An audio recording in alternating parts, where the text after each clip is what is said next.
Basta, le autorizzazioni sono una seccatura. Chi continua a chiedere di tutto e di più, chi si lamenta che le abilitazioni sono troppo ampie, i revisori di bilancio che ci subissano di richieste, non si riesce più a capire chi fa che cosa. Ogni volta che arriva un nuovo collega si va per copia senza porsi nessuna domanda. Per fortuna che almeno non ci sono blocchi, se manca qualcosa basta aggiungere. Bene, può essere una situazione comune, ma c'è un rimedio, per fortuna, esiste anche questo. Vediamo come migliorare la gestione delle autorizzazioni in SAP.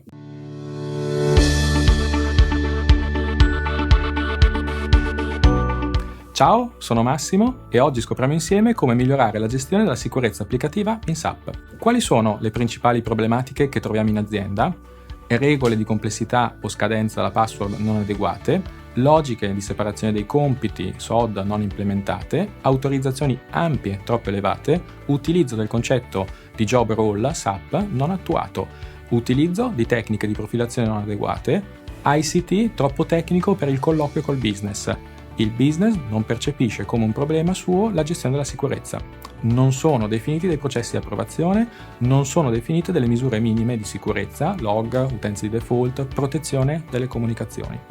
Diciamolo subito, non è solo tramite la configurazione di SAP che si sistema tutto quanto anticipato da un giorno con l'altro. Spesso serve un'attività progettuale ed un coinvolgimento di diverse aree, non solo ICT.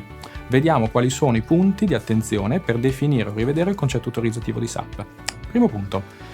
Il concetto autorizzativo deve essere basato sulle funzioni aziendali. Le autorizzazioni devono essere pensate per rendere operative delle figure di riferimento. Questo approccio è anche detto job role oriented. Non devono essere mai realizzate autorizzazioni pensate sulle singole persone, ma solo ed esclusivamente per mestieri, dette anche ruoli, job role. Una persona potrebbe svolgere più mansioni all'interno dell'azienda, in questo caso avrà assegnati più mestieri. Secondo punto, il concetto autorizzativo di SAP è additivo, ovvero le autorizzazioni si assegnano, non si negano. Ciò significa che ogni autorizzazione assegnata all'utente gli consentirà di fare qualcosa. Se un utente non deve eseguire una transazione o una funzionalità del sistema, è sufficiente che non sia autorizzato ad essa. Punto 3. Livello di complessità. Deve essere deciso a priori il livello di dettaglio delle autorizzazioni, in modo da non creare un sistema troppo rigido o difficile da mantenere. L'individuazione delle aree critiche deve avvenire prima di implementare le autorizzazioni. 4. Autorizzazioni critiche. Codici di transazioni definiti critici, approvazioni, rilasci, anagrafiche e in generale le transazioni basis dovrebbero essere assegnate a persone selezionate qualificate, in particolare le autorizzazioni ampie. Per esempio SAP o simili non dovrebbero essere assegnati. Punto 5. Il coinvolgimento delle persone di riferimento del business. I valori di autorizzazioni sono fortemente legati alle esigenze del business. Il security manager non deve decidere in autonomia quali valori inserire. Punto 6. Test delle autorizzazioni.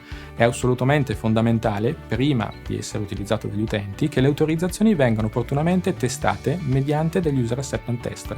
Devono essere dedicate opportune risorse interne all'azienda per effettuare la fase di test.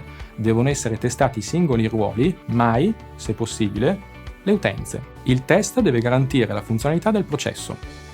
Punto 7. Documentazione. Tutta la realizzazione dei ruoli deve essere opportunamente documentata e condivisa con i referenti di business.